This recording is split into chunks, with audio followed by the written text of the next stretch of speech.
Ray Piker. Thank you ever so much.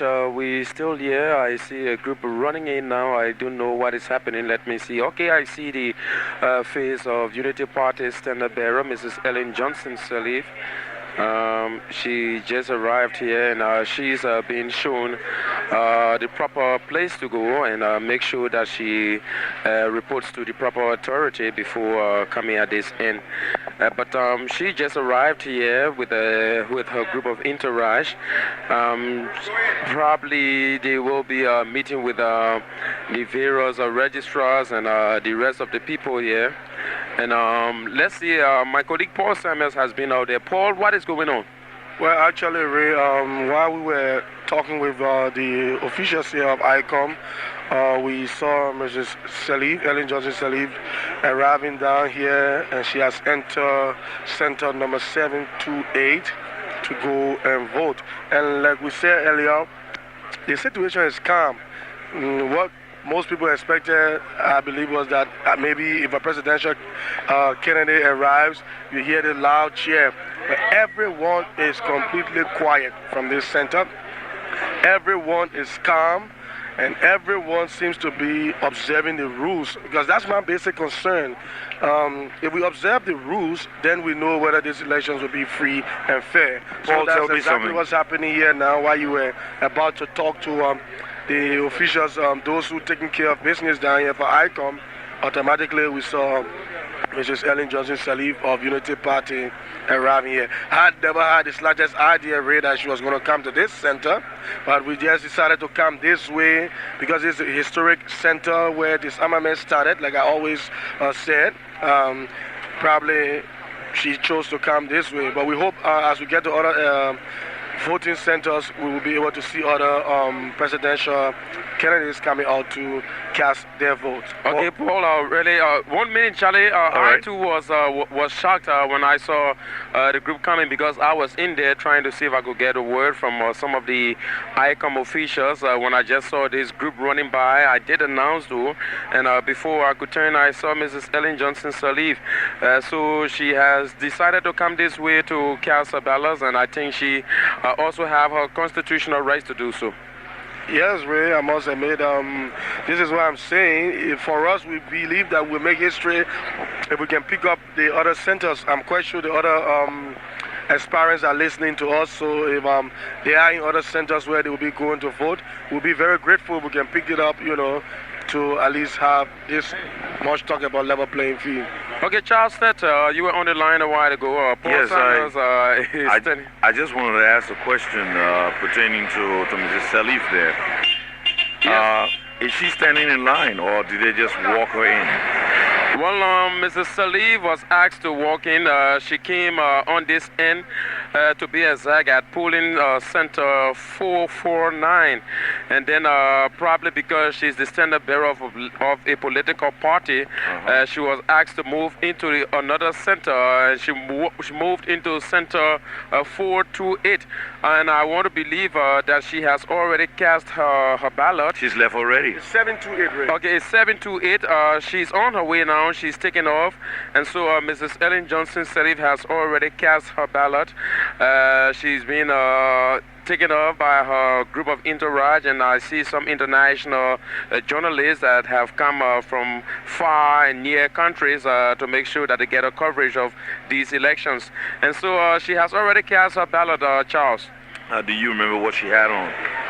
Yes, Mrs. Ellen Johnson Sirleaf is wearing a white African outfit indicating purity, though. You know, white stands for purity, and it is made of that cloth looks like something like an African a bassan cloth with a green touching, and it's properly made though, and to be exact, it's an African suit.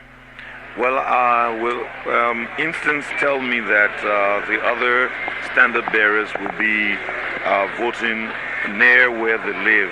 So take that line from me.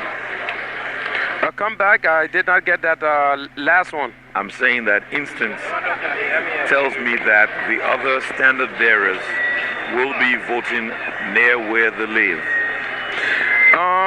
Well, exactly near where you live, but what counts is where you've registered.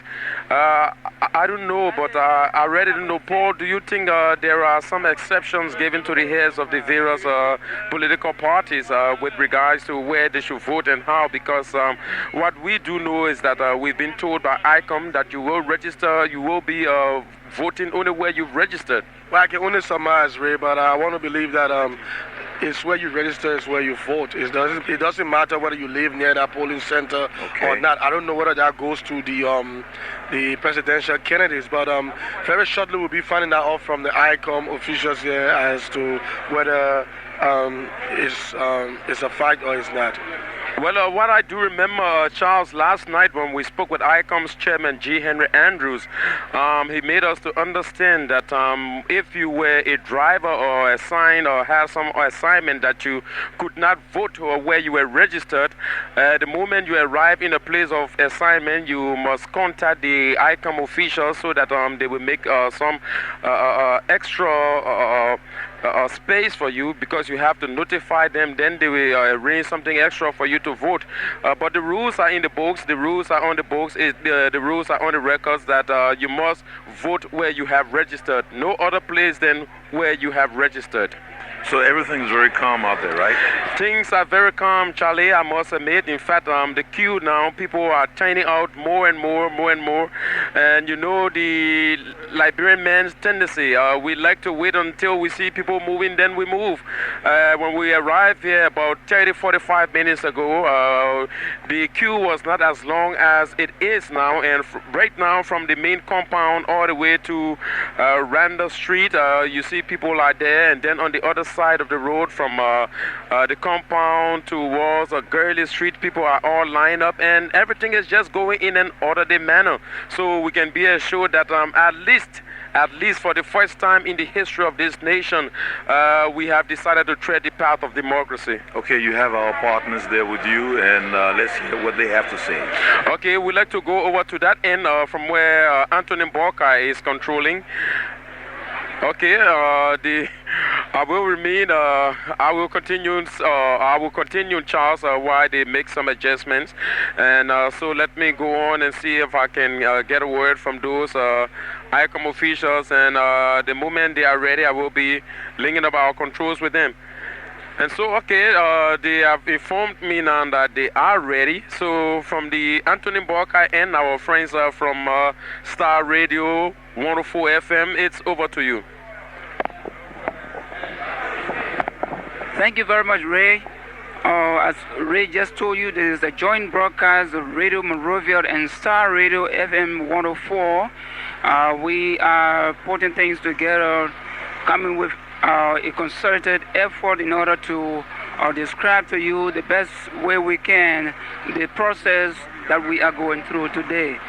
We have with us here a gentleman who has gone through the process. What's your own impression about the process today? This is a journalist like yourself, S. Namwe Jata II.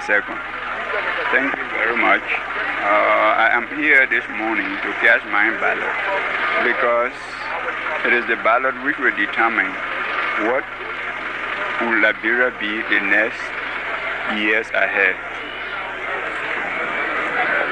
So you think electing somebody will bring about the resolution of our problem?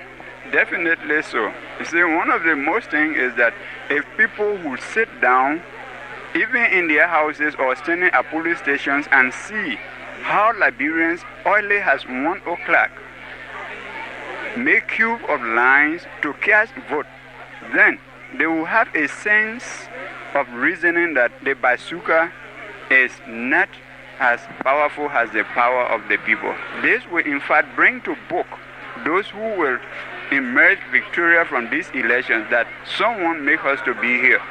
And I pray that everything should be done so that we will have from one stage to another without interruption. Then we will have a peaceful country. But we will be disappointed after spending all this time only to see one person from nowhere destroy all what we have done. What kind of government do you expect to emerge from this process? a government, a democratically elected government that would carry this country forward. Nothing less than a government of peaceful existence. Thank you very much, Jonathan. Anthony, one thing that impresses me here is the weather condition. This morning it began drizzling, and I thought we would have had a downpour of rain to disrupt the process. But nature is sympathizing with Liberian, and nature has given us this day. What's your own impression about the weather? Well, Chisman, the only thing I can say is praise be to God. I myself was a little bit worried this morning when I got up around about 4 o'clock. I came out of dressing, but from Douala to Radio Monrovia, I found out that the cloud became getting clearer and clearer. And as you can see now, the weather condition is improving gradually, and everyone here is very determined to cast their votes. The line is as far as Randa and UN Drive intersection. So we can say that Liberians are godly people, Liberians are blessed, and today we will be seeing at least one of the many blessings our Almighty God continue to bestow upon us as people and nation. Okay, I see our crew packing up. I think we want to conclude things from this end. Okay, I've received a signal to continue. Okay, Tony, you want to take over from this point?